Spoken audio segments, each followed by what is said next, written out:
जैसे ही फायर की आवाज़ सुनी, एक बुलेट, एक बॉम्ब मेरे आँखों के किनारे मतलब कॉर्नर पे आईब्रो के कॉर्नर पे जाके हिट किया। उसके जो भी पेलेट्स थे, उसके जो भी पार्टिकल्स थे, वो पार्टिकल्स मेरे चेहरे के अलग-अलग पार्ट्स में, आँखों में, नाक में, 2 कान में और माथे में, सिर में अलग-अलग जाके हिट किए।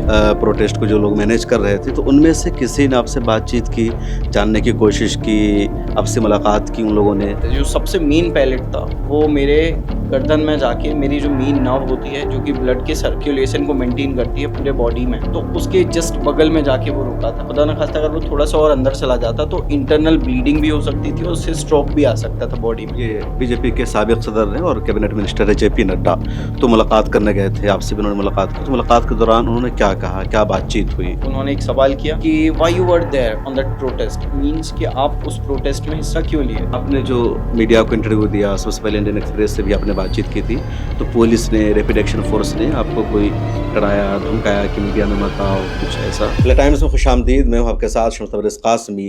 20 जुलाई को दिल्ली पुलिस ने स्टूडेंट्स पर, प्रोटेस्टर पर सिर्फ लाठी चार्ज का इस्तेमाल नहीं किया था, या सिर्फ टेयर गैस का इस्तेमाल दिल्ली पुलिस ने नहीं किया था, बल्कि दिल्ली पुलिस ने पैलेट गन का भी इस्तेमाल किया था। और 5 से ज़्यादा एक्टिविस्ट को, स्टूडेंट्स को पैलेट गन लगी, जिनकी हालत बहुत ज़्यादा ख़राब है। उनमें से एक है शेख इरशाद मंसूरी, जो इस वक्त मेरे साथ हैं। 20 जुलाई को इन्होंने भी प्रोटेस्ट को ज्वाइन किया था और दिल्ली पुलिस ने पैलेट गन का इन पर इस्तेमाल किया, जिसकी वजह से इनको काफ़ी चोट आई। इनकी जो आँख है वो ख़तरे में थी, इनका इलाज अभी भी जारी है और सुप्रीम कोर्ट में भी इन्होंने दिल्ली पुलिस के ख़िलाफ़ पिटीशन दायर की है। तो हम इरशाद से बातचीत करेंगे। इरशाद इस वक्त हमारे साथ मौजूद हैं। इरशाद, मिल्लत टाइम्स में आपका खैर मकदम है, वेलकम है। शुक्रिया। 20 जुलाई को क्या हुआ था, आप कहाँ थे? जैसे नॉर्मल प्रोटेस्टर्स थे, मैं भी एक ऑर्डिनरी प्रोटेस्टर था। जैसे जो सीजेपी थी उसका एक टाइम लॉन्च किया था कि हमें एटलीस्ट 9 बजे तक, 9 सुबह 9 एएम तक हमें प्रोटेस्ट साइट पे पहुंचना है। तो according to the time guideline मैं सेम 9 एएम पे पार्लियामेंट के साइड जो एक केरला भवन है जी। वहाँ उसके सामने मौजूद था। एंड फिर उसके बाद लाइक सुबह 9 बजे से 11:10 तक मैं साइट पे ही था, जो प्रोटेस्ट साइट था। फिर उसके बाद से 12 बजे के बाद मेरा एक पर्सनल अपॉइंटमेंट था, तो मैं उस अपॉइंटमेंट के लिए निकल गया था। तो 11:15 पे मैंने वो जो साइट था उसको छोड़ दिया था, क्योंकि मेरे को अपॉइंटमेंट में जाना था। एंड वो अपॉइंटमेंट 12:30 से 3:30 तक चला। उसके बाद फिर मैं वापस जो हालात थे, उन हालातों का जायज़ा लेने के लिए वापस से साइट पे आया। तो with the help of Rajiv Chowk metro station, मैं एग्ज़िट नंबर 4 से बाहर निकला और वहाँ से फिर मैं जंतर मंतर की साइड जाने लगा। तो जब मैं जंतर मंतर की साइड जा रहा था, तो मैंने देखा अचानक से काफ़ी एक बड़ी अमाउंट, मतलब एक काफ़ी क्राउडेड जो था वो क्राउड पीछे आ रहा था, इनर सर्कल के साइड, जो सीपी का इनर सर्कल है। तो मेरे को जानने की इच्छा हुई कि ऐसा क्यों हो रहा है, हम सब तो वहाँ आगे जा रहे हैं, इतने सारे लोग पीछे आ रहे हैं। जब मैंने देखा तो वहाँ पे पुलिस ने लाठी चार्ज स्टार्ट कर दिया था। And at the same time लाठी चार्ज के साथ साथ ही उन्होंने जो टीयर गैस के बॉम्ब्स थे, उन बॉम्ब्स को भी लॉन्च करना स्टार्ट कर दिया था at the rate of 4 to 5 each, मतलब सेम टाइम पे 4 से 5 उनके जो टीयर गैस थे वो लॉन्च हो रहे थे। एंड देन फिर मैंने देखा कि एक दो जो टीयर गैस के बॉम्ब्स थे वो मेरे पास में भी आके गिरे, जिससे उसका जो सामना हुआ, मतलब मेरी आंखों में वो धुआं निकला उसका, मेरी आंखों में उसके कारण काफ़ी इरिटेशन हुआ चेहरे पे, और जो हाथ जो भी स्किन ढकी नहीं थी वो स्किन से जलन महसूस हुई। उसके बाद हम सब जितने भी प्रोटेस्टर्स थे, जितने भी स्टूडेंट्स थे, वो सब पीछे इनर सर्कल के साइड जाते रहे। जब वहाँ पे पुलिस ने होल्ड ले लिया, तो जितने भी प्रोटेस्टर्स थे वो वहाँ पे रुक गए। एंड फिर अचानक से हमने देखा कि एक ब्लू ड्रेस में एक आरएएफ के जवान थे, उन्होंने अपने बंदूक को और खुद को एक पोजीशन में तैनात किया। और उसके जस्ट 3 से 4 सेकंड के बाद मैंने एक आवाज़ सुनी फायर की। जैसे ही फायर की आवाज़ सुनी, एक बुलेट, एक बॉम्ब मेरे आँखों के किनारे मतलब कॉर्नर पे, आईब्रो के कॉर्नर पे जाके हिट किया। और जैसे ही वो हिट किया, उसके जो भी पेलेट्स थे, उसके जो भी पार्टिकल्स थे, वो पार्टिकल्स मेरे चेहरे के अलग-अलग पार्ट्स में, आँखों में, नाक में, 2 कान में और माथे में, सिर में अलग-अलग जाके हिट किए। एंड जैसे ही हिट किए, वो जो कारतूस था वो अगेन रिफ्लेक्ट हुआ मेरे चिन के राइट साइड पे, एंड वो उसके जो रिमेनिंग हिस्से थे, जो रिमेनिंग पैलेट्स थे, वो मेरे गर्दन पे, मेरे चिन पे और मेरे राइट शोल्डर पे जाके स्किन के अंदर पेनिट्रेट किए। एंड सडन बेसिस में काफ़ी लाइक खून बहना स्टार्ट हो गया। उस टाइम पे मैं होश में था, I was conscious, but I was not able to think कि मैं क्या कर सकता हूँ। मतलब मेरा जो इतना सारा ब्लड लॉस हो रहा है, ब्लड ब्लीडिंग हो रही है मेरे शरीर से, उसको मैं कैसे रोक सकता हूँ। तो वहाँ पे ना ही पुलिस की साइड से कोई हेल्प मिली, ना ही मैं खुद से कर पा रहा था। फिर उस टाइम पे स्टूडेंट्स थे कुछ, उन स्टूडेंट्स ने देखा कि काफ़ी सारा ब्लड लॉस हो रहा है, तो उन्होंने अपने हाथ में जो भी कपड़ा था या फिर उनका जो भी एक्स्ट्रा शर्ट था या फट्टा था, उसको चेहरे पे रखा ताकि कैसे ना कैसे करके वो मेरे ब्लड के फ़्लो को रोक सकें, जो कि बाहर आ रहा था। तो कहीं न कहीं वो उस चीज़ को करने में कामयाब थे। उन्होंने ब्लड के फ़्लो को रोका और वहीं पे एक स्कूटी जा रही थी, एक स्कूटी निकल रही थी, तो उस स्कूटी की मदद से मुझे एक पास में ही नज़दीक के हॉस्पिटल है, लेडी हार्डिंग गवर्नमेंट हॉस्पिटल, तो उस हॉस्पिटल में जो इमरजेंसी वार्ड है, उसमें मुझे ले जाके एडमिट कराया गया। एंड वहाँ से फिर मेरा जो प्राथमिक जो फर्स्ट एड ट्रीटमेंट होता है, ताकि दर्द को कम कर सके और साथ में लाइक जो भी ब्लड रिलीज़ हो रहा है बॉडी से या ब्लीडिंग हो रही है, उस ब्लीडिंग को कम कर सके। तो कितने वो दिन आप स्टॉप। वहाँ एडमिट रहे? किस तरह आपका इलाज हुआ? अगर मैं टोटल डेज़ की बात करूँ तो वो ऑलमोस्ट 5 दिन काउंट होता है, बट 4 दिन से ज़्यादा मैं हॉस्पिटल में था। 20 तारीख को शाम के 5 बजे मैं हॉस्पिटल में एडमिट कराया गया था इमरजेंसी वार्ड में। 21st को मेरा सर्जरी हुआ and 22nd, 23rd and 24th को मैं अपनी अपनी रिकवरी फ़ेज़ में हॉस्पिटल में एडमिटेड था। 24th की नून टाइम पे, मतलब आफ्टरनून में, मुझे वहाँ से डिस्चार्ज मिला। अ, अभी आपकी क्या सूरत हाल है? आगे आपका ट्रीटमेंट जारी रहेगा या मुकम्मल हो गया है? अभी भी पैलेट गन कुछ आपके अंदर है? क्या सिचुएशन है अभी? हाँ, सो जैसे ही मैं इंजर्ड हुआ, जैसे ही मुझे पैलेट हिट किया, उसके बाद से काफ़ी सारा ब्लीडिंग हो गया। एंड देन मैं जब हॉस्पिटल गया, तो शाम के 5 बजे से रात के 10:30 बजे तक, 10:30 से 11 बजे तक बॉडी की स्कैनिंग्स हुई कि कैसे, क्योंकि ये एक ऐसा घाव था, ये एक ऐसा इंजरी थी, उसमें डायरेक्ट ट्रीटमेंट नहीं हो सकता था। उसमें पहले फिगर आउट करना रहता है कि कौन से पैलेट्स या कौन से पार्टिकल्स बॉडी के किस हिस्से में दाखिल हुए हैं। तो उन्होंने थ्रू स्कैनिंग्स ये सारी चीज़ें पता की। एंड जब रिपोर्ट्स आई, जो कि लगभग 11 बजे समथिंग रिपोर्ट्स आई थी, उस टाइम पे मेरे शरीर में अल्ट्रासोनिक हुआ, एमआरआई हुआ, सीटी स्कैन हुआ, एक्सरे हुआ। तो फिर उस सारी रिपोर्ट्स के ज़रिए से पता लगाया गया। तो उस टाइम पे 3 ऐसे पैलेट्स थे, 3 ऐसे पार्टिकल्स थे जो मेरे शरीर के मुख्य जो पार्ट्स होते हैं, जो मेन पार्ट्स होते हैं, उन पार्ट्स में जाके मेरे स्किन के अंदर उसको हार्म कर रहे थे, मतलब पार्ट को हार्म कर रहे थे। जो सबसे मेन पैलेट था, वो मेरे गर्दन में जाके मेरी जो मेन नर्व होती है, जो कि ब्लड के सर्कुलेशन को मेंटेन करती है पूरे बॉडी में, तो उसके जस्ट बगल में जाके वो रुका था। अगर वो थोड़ा ना, मतलब खुदा ना खास्ता अगर वो थोड़ा-सा और अंदर चला जाता, तो इंटरनल ब्लीडिंग भी हो सकती थी और उससे स्ट्रोक भी आ सकता था बॉडी में। एंड उसके अलावा जो दूसरा मेरा पैलेट था, वो मेरे लेफ्ट आई के कॉर्निया के जस्ट पीछे, जो मसल ऑफ आई होता है, उस मसल ऑफ आई को जस्ट उसने टच किया था पैलेट ने। उसमें भी अगर वो पैलेट ज़्यादा देर तक सेम जगह पे होता, तो वो मेरे आँख के मोशन को, जो मैं अपने आँख को मूवमेंट कर सकता हूँ आँख के द्वारा, उस मूवमेंट को वो स्टॉप कर सकता था। एंड जो तीसरा पैलेट था, वो मेरे इस कैविटी में, यहाँ एक कैविटी होती है, यहाँ एक मतलब बोन नहीं होती है फेस के इस हिस्से में, तो उस कैविटी में एक फ्लूइड होता है, उस फ्लूइड के अंदर काफ़ी डीप तक वो पैलेट चला गया था। तो जब रिपोर्ट्स आई, तो डॉक्टर का यही मशवरा था कि मुझे कैसे ना करके मतलब कैसे ना कैसे करके वो सर्जरी जल्दी कंप्लीट करानी थी, ताकि कोई इन फ्यूचर उस चीज़ को हार्म, मतलब उन बॉडी पार्ट्स को हार्म ना हो। सो 20th की रात में ये सारी चीज़ें हो गई। एंड उसी टाइम पे कुछ व्यवस्था ना होने के कारण सर्जरी को मतलब सुबह के लिए कर दिया गया।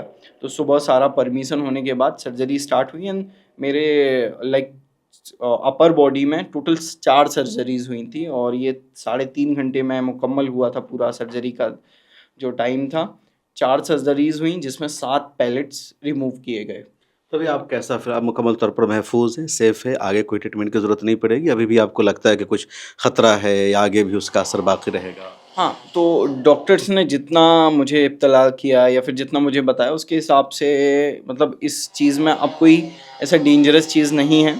कुछ पैलेट्स अभी भी शरीर के अंदर हैं, बट जो सीनियर्स डॉक्टर्स थे, जो हेड ऑफ डिपार्टमेंट्स थे हर डिपार्टमेंट के, उनके अनुसार ये पैलेट्स अब इन फ्यूचर कोई भी हार्म नहीं पहुंचाएंगे, बिकॉज अब वो भी मेरे बॉडी का एक पार्ट है। आपके अलावा और भी कई स्टूडेंट्स को या दूसरे लोगों को पैलेट गन लगा, तो क्या आपकी उनसे बातचीत हुई? आप उनके बारे में जानते हैं, कौन है वो? हाँ, जब ये पैलेट गन इंट्रोड्यूस हुई थी प्रोटेस्टर्स में, सबसे पहले जो शॉट हिट किया था वो मुझे ही हिट किया था। उसके बाद ऐसे 3 से 4 और लोग थे जिनका मैंने सुना था, जिससे मैं एक या 2 से मैं ऑलरेडी मिल भी चुका हूँ। हॉस्पिटल में मिले? हाँ, हाँ, मतलब सेम हॉस्पिटल में एक और शख्स था जो कि पैलेट से हिट किया गया था, उसका नाम था शशांक, वो एक आर्टिस्ट था। सो उससे मेरी मुलाकात हुई थी लेडी हार्डिंग हॉस्पिटल में। उसके अलावा एक और विक्टिम था जिसका नाम सोहिल लोचेव था, वो हरियाणा का था, उस मतलब हरियाणा का है, तो उसको भी काफ़ी ज़्यादा पैलेट्स ने हिट किया था और उसका जो लेफ्ट आई का विज़न है वो भी अभी बहुत रेयर है कि वो आ जाए। उसको काफ़ी पैलेट्स वगैरह, राहुल गांधी ने भी उससे मुलाकात की थी। उसके अलावा एक और आउटलुक के पत्रकार भी हैं, विकास नाम है जिनका, वो भी इसके चपेट में आए थे पैलेट गन के। तो यहाँ पे अगर मैं टोटल बात करूँ तो 4 से 5 ऐसे शख्स हैं जिनके पास ये पैलेट की इंजरीज आई हैं। ये बीजेपी के साबिक सदर हैं और कैबिनेट मिनिस्टर है जेपी नड्डा, तो मुलाकात करने गए थे, आपसे भी उन्होंने मुलाकात की, तो मुलाकात के दौरान उन्होंने क्या कहा, क्या बातचीत हुई? हाँ, सो ये बात है 21 जुलाई की, 21 जुलाई को वो 11 से 12 बजे के तकरीबन पे लेडी हार्डिंग हॉस्पिटल के 6th फ्लोर के वार्ड एएनटी वार्ड में मुलाकात के लिए आए थे। जेपी नड्डा सर ने यही चीज़ें पूछी थी कि सबसे पहले तो मेरे को इंट्रोडक्शन पूछा था कि कहाँ हो, क्या नाम है, कहाँ से हो, क्या करते हो। उसके बाद उन्होंने एक सवाल किया कि why you were there on that protest, means कि आप उस प्रोटेस्ट में हिस्सा क्यों लिए। तो मैंने अपना जो मेरा एक्चुअल आंसर था मैंने वो बताया कि मैं उस क्या था प्रोटेस्ट, एक्चुअल आंसर? हाँ, मेरा आंसर था कि मैं उस प्रोटेस्ट का हिस्सा था और मैं अपनी जो ये शिक्षा का भी जो इतनी सारी करप्शन चल रहे हैं या फिर इतने सारे चेंजेस चल रहे हैं, उन चेंजेस के लिए, उन चेंजेस की मुद्दों की आवाज़ के लिए मैं वहाँ गया था। उसके बाद फिर वही उन्होंने एश्योरेंस किया, एश्योरिटी दी कि आपके साथ जो भी ये घटना हुई इसमें कोई भी दिक्कत नहीं है। हमारे जो डिपार्टमेंट के हेड्स हैं वो सारे आपकी सर्जरीज़ के लिए लगे हैं, आपकी जो भी इंजरीज़ हुई हैं उनको हम कैसे ना कैसे करके रिमूव कर देंगे बहुत कम समय में। तो आपको इस चीज़ के लिए कोई भी चिंता करने की बात मतलब ज़रूरत नहीं है।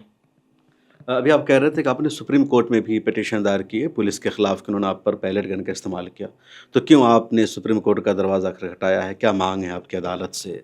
हाँ, सो बेसिकली मैंने एक पिटीशन फाइल की है with my lawyer Vrinda Grover ma'am, और वहाँ मैं अकेला नहीं, एक और विक्टिम भी मेरे साथ हैं और एक सीनियर ऑफिसर भी मेरे साथ हैं सेम उसी चीज़ के लिए। और हमारे जो मुद्दे थे पिटीशन को फाइल करने के वो वही थे कि हम मतलब ये जो चीज़ हुई है ये कोई नॉर्मल सामान्य चीज़ नहीं है। हमारे पूरे भारत के कैपिटल में पैलेट गन का यूज़ ये काफ़ी एक सीरियस मैटर है। तो सबसे पहली चीज़ तो थी कि मुझे अकाउंटेबिलिटी चाहिए थी कि किसके आदेश पे या फिर कैसे ये चीज़ हुई। पैलेट गन का इस्तेमाल हुआ। एंड दूसरी चीज़ थी कि ये चीज़ें नॉर्मलाइज़ ना हो जाए हमारे कल्चर में, हमारी चीज़ों में, हमारे प्रोटेस्ट में।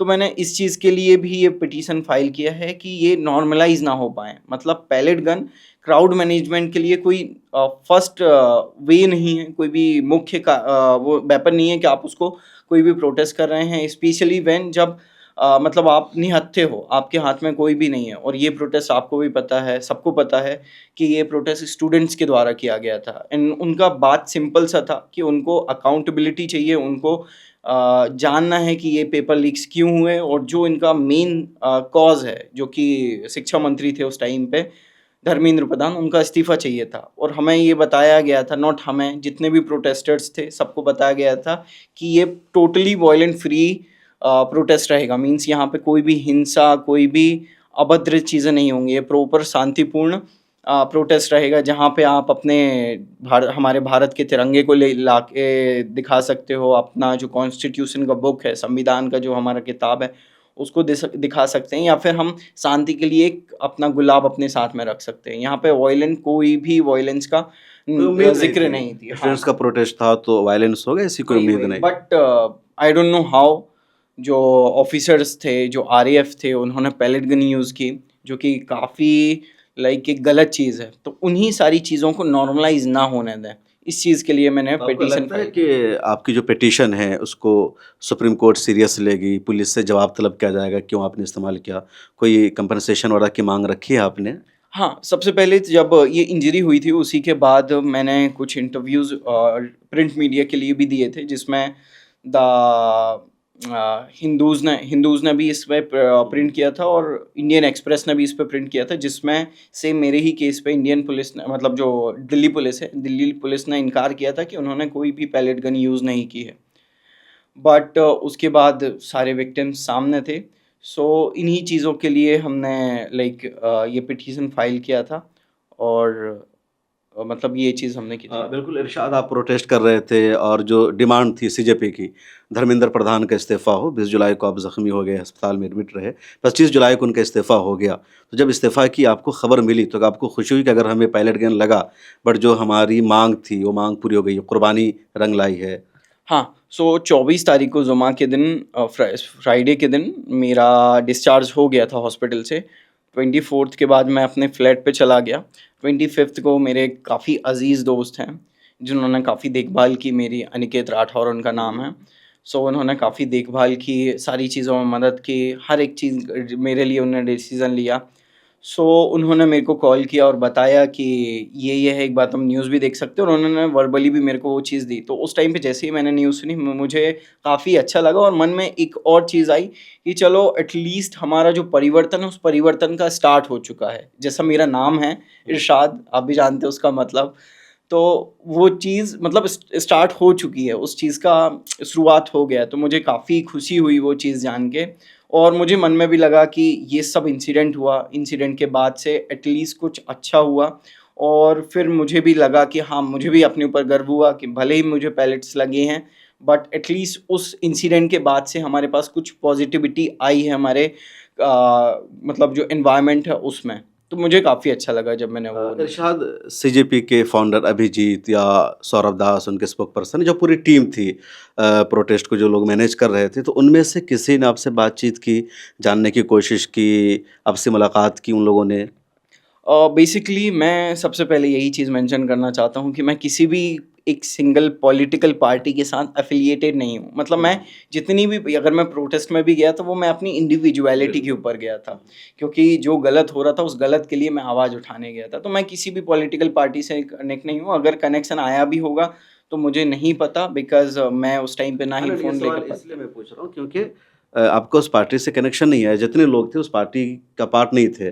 तो बल्कि वो पार्टी अभी बनी भी नहीं, बस एक नाम है, सोशल मीडिया पे एक पेज है, कोई उसकी मेंबरशिप अभी सामने नहीं आई है। बट ये है कि उस प्रोटेस्ट को लोग लीड कर रहे थे, वो नुमायाँ चेहरा थे, तो क्या उनकी ज़िम्मेदारी आप समझते हैं कि अगर कोई ज़ख्मी हुआ है, उस प्रोटेस्ट में आया, तो वो उनसे बातचीत करे, मुलाकात करे? जैसे leader of opposition Rahul Gandhi ने एक विक्टिम से जाकर मुलाकात की। हाँ, मतलब हुआ है, कनेक्शन हुआ है। जो उनकी मेन टीम थी, उस मेन टीम में काफ़ी वॉलंटियर्स भी थे, प्लस उनकी जो एडवोकेसी एसोसिएशन था, उनसे भी मेरा डिस्कशन हुआ था, उनसे भी मेरी बातें हुई और अभी भी हम टच में हैं। मतलब जो टीम थी, जो रिस्पॉन्डिंग टीम थी, उसके टच में मैं हूँ, बट मैं उनको कोई सपोर्ट या इस टाइप की चीज़ें नहीं करता। कितने दिन आप प्रोटेस्ट में रहे? लगातार आ रहे थे या कभी-कभी? ये जो जिस दिन इंसिडेंट हुआ, ये मेरा दूसरा दिन था। इसके पहले मैं 1 दिन और उस प्रोटेस्ट में था, जब वो प्रोटेस्ट काफ़ी नया था। मतलब इंसिडेंट के 10 दिन पहले मैं प्रोटेस्ट में था।